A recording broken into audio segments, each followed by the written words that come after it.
कहीं गिन्नी, कहाँ गई हो? हाँ, देखो तुम्हें क्या क्या चीजें चाहिए, थोड़ा लिख कर दे दो ना। असल में क्या है कि काम की वजह से मुझे याद नहीं रहता। तुम तो हमेशा सब कुछ भूल जाते हो। तुम क्या सच में भूल जाते हो या फिर ये चाहते हो कि जो मैं चाहूँ वो मुझे ना मिले? अरे नहीं नहीं गिन्नी, ये तुम क्या कह रही हो? देखो, तुम जो चाहती हो, क्या मैंने तुम्हें आज तक नहीं दिया क्या? बताओ, क्या नहीं दिया है क्या? बताओ। हाँ हाँ दिया है, लेकिन इन दिनों तुम सब कुछ भूलने लगे हो। अरे भूल नहीं रहा हूँ, असल में जानती हो, रोज नई नई चीजें देना कुछ खास नहीं रहता। मैंने सोचा कि एक दिन हफ्ते में तुम्हें जो चाहिए वो सब तुम्हारे सामने लाकर रख दूंगा, तब तुम खुश रहोगे और मुझे अच्छे अच्छे पकवान बनाकर खिलाओगे। क्यों? ठीक है, देख लेंगे। वैसे सुनो, आज आते समय एक बस्ता चावल ले आना, घर में चावल खत्म हो रहे हैं। ये लो, बिल्कुल जैसे ही ऑर्डर करोगी सामने ले आकर रख दूंगा। और देखो, चारों तरफ लोग 2 वक्त की रोटी के लिए तरस रहे हैं। हाँ। तुम ठीक कहते हो, वही मेरी छोटी बहन है, कहाँ से उसे पकड़ लिया, उस भिखारी से शादी कर ली। अब देखो, 2 वक्त की रोटी के लिए आंसू बहा रही होगी। हाँ, तो फिर बताओ, तुम्हारे जैसा सुख और कैसे मिला है? अब बताओ, मैंने तुम्हें अच्छे से रखा है या फिर नहीं? बताओ। हाँ, सच में तुम मुझे बहुत अच्छे से रखते हो। मुझे खाने पीने की कोई कमी नहीं होती। हर महीने तुम मुझे 5 साड़ी देते हो और गहनों की तो कोई कमी ही नहीं है।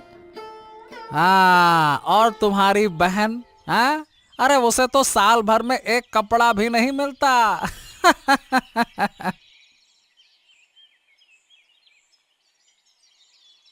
अब तुमने तुमने मुझे देखकर मुझसे मुझसे शादी क्यों की? मैं अभी तक समझ नहीं पाया। आज तक तुम्हारी कोई इच्छा मैंने पूरी की है? सुनो, तुम रोज उठते ही यही रोना रोने लगते हो। मैंने तुमसे पहले ही कह दिया था, मुझे पैसा दौलत या किसी चीज का कोई मोह नहीं है। मैंने सिर्फ एक अच्छे दिल के इंसान को चाहा था। मैं इसी के लिए हमेशा ऊपर वाले से दुआ करती थी और इसीलिए मैंने तुमसे शादी की। अरे तो पसंद का कोई तरीका भी तो होना चाहिए था। अगर मैं तुम्हारी जगह होता ना, तो मैं कभी भी खुद को पसंद नहीं करता। हाँ। तुम तो मुझे भी पसंद नहीं करते, ये बात तो तुम्हारी बातों से ही समझ आ जाती है। अरे ये क्या कह रही हो तुम? ये देखो, तुम रोज उठते हो और मुझे यही बातें सुनाते हो। इसी बात से समझ आता है कि शायद तुम मुझे छोड़कर किसी और से शादी करना चाहते हो। हाँ, ये क्या क्या क्या बात क्या कर रही हो तुम? ऐसा मैं कभी सोच नहीं सकता। असल में जब कोई आदमी अपनी पत्नी को ना बहुत सी चीजें देता है तो मुझे बहुत दर्द होता है। मैंने तुम्हें 6 महीने पहले एक साड़ी दी थी, वही अब तक पहनी हुई हो। मुझे ज्यादा कुछ नहीं चाहिए, जो कुछ भी है उसमें मैं खुश हूँ। मैं सिर्फ तुम्हारे साथ इस घर में शांति से अपना जीवन बिताना चाहती हूँ। कोई घर में है? एक बार बाहर आओ। क्या हुआ? क्या चाहिए यहाँ? मैं कब से रास्ते पर चल रही हूँ, तू मुझे दया करके थोड़ा पानी दे दे, मुझे बहुत तेज प्यास लगी है। जैसे ही बड़ा घर देखा, पानी मांगना शुरू कर दिया। फिर पानी के नाम पर क्या क्या मांगोगी? इसका कोई ठिकाना है? नहीं, मैं कुछ नहीं मांगूंगी। मुझे सिर्फ थोड़ा पानी चाहिए। मुझे सच में बहुत प्यास लगी है, अब मैं और नहीं चल सकती। पानी वानी कुछ नहीं है, तुम यहाँ से चली जाओ। तू ऐसा क्यों बोल रही है? मैं तो तुझसे मदद लेने आई थी। ऐसे बहुत से भिखारी आते हैं, पहले पानी मांगते हैं, फिर खाना मांगते हैं, फिर पैसे मांगते हैं, फिर ऐसा बर्ताव करते हैं जैसे सारा सामान हमारे पास रखा हो। ऐसा मत कह, मैं ऐसी नहीं हूँ। अगर तू मुझे पानी देगी तो मैं तुझे बहुत आशीर्वाद दूंगी। क्या मैं उन आशीर्वादों को खा लूंगी? चुपचाप यहाँ से चली जाओ, अपना समय बर्बाद मत करो। ठीक है, मैं जा रही हूँ, लेकिन याद रखना, जिस तरह से तू मुझसे पेश आई है, यही बर्ताव लोग कभी नहीं भूलेंगे।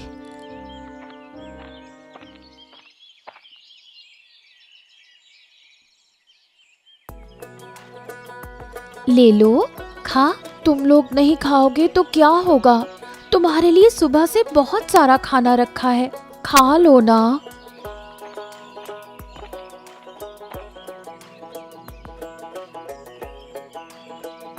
बेटा, मुझे थोड़ा पानी देगी? मैं बहुत दूर से चलकर आई हूँ, नदी के पार।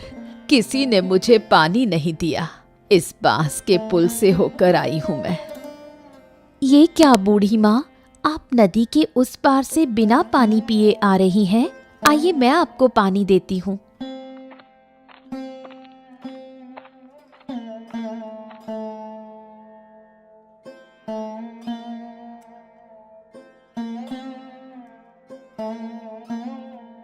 आहा, बहुत शांति मिली है बेटा। सच में इतनी शांति मुझे पहले कभी नहीं मिली। पर आपको रास्ते में किसी ने पानी क्यों नहीं दिया? मुझे तो यही समझ में नहीं आ रहा। पानी देने में तो पैसे नहीं लगते। ये बात हर कोई नहीं समझता बेटा। मैं नदी के पार एक बड़े घर में गई थी। वहां की बहू ने मुझे दूर धक्का दे दिया। अरे समझ गई, बहन ने आपके साथ ऐसा बुरा व्यवहार किया। बहन?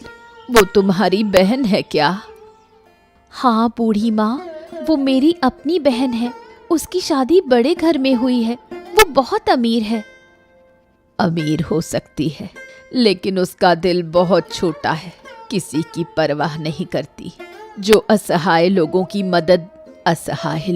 मदद करनी चाहिए, वो नहीं समझती। तू तो बहुत अच्छी है बेटा। तू इस झोपड़ी में रहती है, लेकिन तेरा दिल बहुत बड़ा है।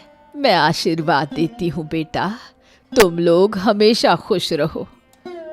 आप अब कहाँ जाएंगी बूढ़ी माँ? मेरे पास कोई जगह नहीं है। मैं रास्ते रास्ते घूमती रहती हूँ, देखती हूँ कि कहीं वृद्धाश्रम में जगह मिल जाए। अब मैं चलती हूँ बेटा, तुम लोग अच्छे से रहो।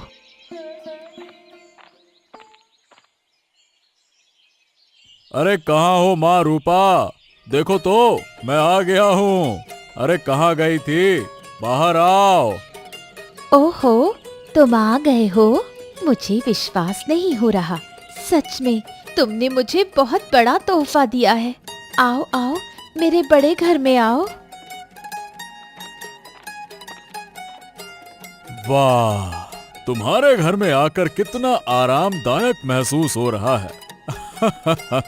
तुम सोच भी नहीं सकती, मेरा दिल बार बार तुमसे मिलने का करता है। हाँ, मैंने तुमसे कितनी बार कहा है, अकेले मत रहो, हमारे घर में आकर रहो। देखो, इस बड़े घर में हम सिर्फ 2 लोग रहते हैं। तुम्हारे आने से कोई परेशानी नहीं होगी। अरे नहीं माँ, वो नहीं हो सकता। बेटी के घर में आकर रहने पर लोग क्या कहेंगे, बताओ। हाँ, तुम कैसी हो? हम लोग अच्छे हैं बापू।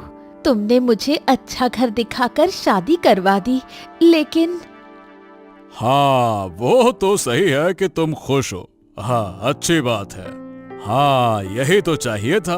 तुम लोग खुश रहोगे तो मैं खुश रहूंगा। हाँ बापू, मैं बहुत खुश हूँ। मुझे हर चीज बिना मांगे मिल जाती है। अच्छा बापू, अब बताओ, अचानक यहाँ आना कैसे हुआ? अरे हाँ, असल बात तो बताना ही भूल गया। दरअसल मैंने एक दावत रखी है, तो तुम सभी लोगों को आमंत्रित कर लो। हाँ। सभी का मतलब बहन भी आएगी क्या? उनके घर अभी नहीं गया। सच कहूँ तो अब वहाँ जाना अच्छा नहीं लगता, लेकिन क्या कहें, जाना पड़ेगा। अब किसे समझाएं माँ। सही है बापू, तुम्हारी छोटी बेटी जो घर से बाहर गई है, 2 वक्त की रोटी भी सही से नहीं खा सकती। छोड़ो इन बातों को, अब मुझे बहुत भूख लगी है। अब 2 प्लेट खा लूं, फिर उनके गरीब घर जाना होगा। हाँ बापू, तुम बैठो, मैं तुम्हारे लिए खाना लाती हूँ।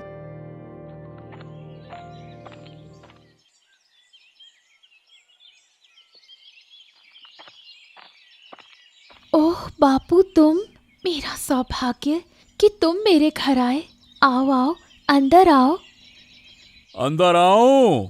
अरे तुम्हारे अंदर तो सब सामान ही है, घर और बाहर कोई फर्क ही नहीं है। हाँ बापू, छोटा घर है इसलिए। ठीक है, सुन, ज्यादा देर नहीं बैठूंगा, तुम्हें कुछ बताने आया हूँ। नहीं बापू, ऐसा नहीं है, पहले बैठो, फिर जो कहना हो कहो। हाँ, इस घर में कैसे रहती है वो तो तुम जानती हो। बाप रे बाप, आते ही मुझे घबराहट हो रही है। लेकिन मुझे तो बहुत अच्छा लगता है बापू, मैं बहुत शांति से यहाँ रहती हूँ। हाँ, वो तो देख ही रहा हूँ कि कितनी शांति से रह रही हो। 6 महीने पहले जो कपड़ा पहना था वही अब तक पहनी हो। अरे ये सब क्या है? अच्छा ठीक है, रहने दो। मुझे कुछ ज्यादा नहीं चाहिए बापू, मैं थोड़े में ही संतुष्ट हूँ। अगर तुम ठीक हो तो वही अच्छा है। अब मैं एक बात कहने आया था। परसों मैं अपने घर में दावत रख रहा हूँ। तुम्हारी बहन और जमाई बाबू को भी बुला लिया है। तुम दोनों भी आओ, अच्छा खाना खाकर जाना, ठीक है? क्या खास मौका है दावत का बापू? अब कोई खास मौका नहीं है, बस मेरा मन किया तो दावत दे दी। हाँ ठीक है बापू, मैं उस दिन उन्हें लेकर आ जाऊंगी।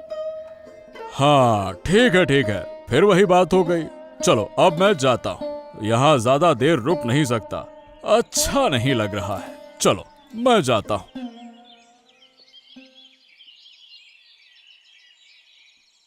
कहाँ दर्द हो रहा है बेटा, मुझे बताना, कहाँ दर्द हो रहा है तुझे? माँ, सिर में बहुत दर्द हो रहा है, पेट में भी बहुत तकलीफ हो रही है, मुझे कुछ दवाई दे दे माँ, मैं दवाई खाऊं तो तुरंत ठीक हो जाऊंगी।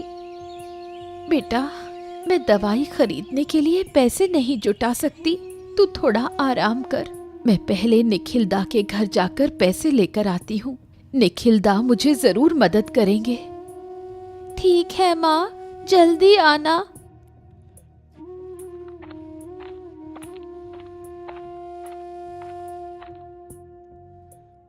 निखिलदा, कृपया मेरी मदद कीजिए, मेरी बेटी बहुत बीमार है, दवाई खरीदने के लिए मेरे पास एक भी रुपया नहीं है, अगर तुम मुझे कुछ पैसे दे दो तो बहुत अच्छा होगा। भाई, हम बहुत मुश्किल में हैं, मैं तुमसे मदद की उम्मीद लेकर आई हूँ, कृपया मुझे इनकार मत करो, नहीं तो मेरी बेटी की हालत बहुत खराब हो जाएगी, वो शायद बच नहीं पाएगी। अब मैं क्या करूं? कहां से मदद मांगूं? मुझे किसी भी हालत में अपनी बेटी को बचाना है। हाँ, मैं पलाशदा के पास जाती हूँ, लेकिन क्या वो मेरी मदद कर पाएंगे?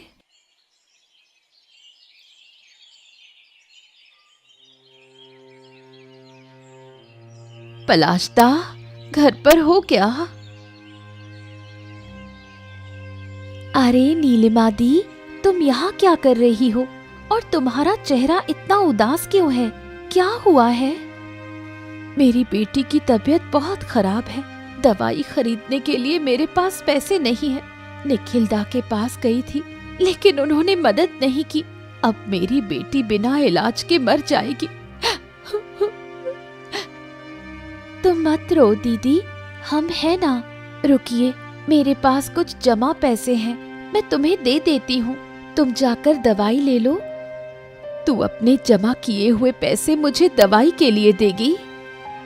क्यों नहीं दूंगी, मुझे लगता है इन पैसों की तुम्हें जरूरत है, इसलिए मैं तुम्हें दे रही हूँ। तुझे बहुत धन्यवाद, तुम्हारा दिल कितना बड़ा है, तूने आज मुझे समझाया है कि इंसानियत क्या होती है। ठीक है, अब ज्यादा धन्यवाद मत देना, जल्दी से दवाई लेकर घर जाओ। आओ जीवन, आओ। तुम दोनों के लिए मैं कब से इंतजार कर रहा था, तुम लोग इतनी देर से क्यों आए? मत पूछो, तुम तो उन्हें जानते ही हो, बस काम और काम, उन्हें कुछ और समझ ही नहीं आता, इसी वजह से थोड़ी देर हो गई आने में। अरे नहीं, अरे नहीं, काम में व्यस्त रहना बहुत अच्छा है, कम से कम खुद को व्यस्त रखा जाता है, पूरा दिन समय बर्बाद नहीं होता। चलो जीवन, तुम्हें थकान जरूर होगी, अब अंदर चलो। चलो चलो। क्या बताऊं, जल्दी में कोई मिठाई भी नहीं ला पाई। अरे नहीं नहीं नहीं नहीं, इस बारे में चिंता मत करो। आओ आओ आओ, अंदर तो चलो चलो।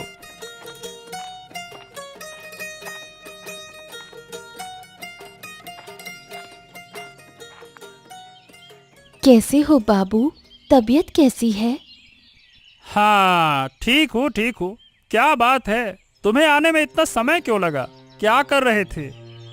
दरअसल बाबू, मेरे घर के पड़ोस में एक बच्ची की तबीयत बहुत खराब थी। हम उसे देखने गए थे तो उसकी माँ ने हमें जाने नहीं दिया। अरे बाबू, क्या कोई हमारे साथ इस तरह व्यवहार करता है? नहीं बाबू, असल में हम उनकी फैमिली को बहुत प्यार करते हैं, इसी वजह से हमें आने में देर हो गई। ठीक है, अब ज्यादा बात मत करो। तुम दोनों के लिए घर के पास वाले होटल में एक जगह करवाई है, अब जाओ वहाँ आराम करो। ठीक है बाबू, हम वहाँ जा रहे हैं।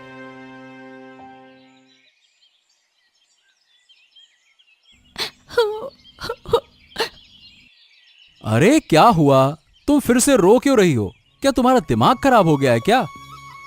तुम्हें कुछ समझ नहीं आता? देखा, दीदी और जीजा जी को घर के अंदर ले गए और हमें इस बैठक में रहने दिया। ओफो, इसमें क्या बड़ी बात है? अगर उन्होंने हमें रहने दिया तो क्या फर्क पड़ता है? वो तो सही है, लेकिन जब हमें घर में जगह दी तो खाना भी हमें अलग अलग देना चाहिए था। क्या तुम नहीं समझ पा रहे हो? गिन्नी, तुम चुप रहो। नहीं, चुप नहीं रहूंगी। हर चीज की एक हद होती है। अरे रुको रूपा, बड़ी बहू को मछली का बड़ा सिर दो। कितनी मेहनत से मैंने उसे बाजार से लाया है, दो। हाँ बाबू, ये लो। और ये दीपा, तेरे पति ने कभी इतनी बड़ी मछली नहीं खाई है। देख, एक ही जगह दो खा ले, कब फिर मौका मिलेगा ऐसा खाने का?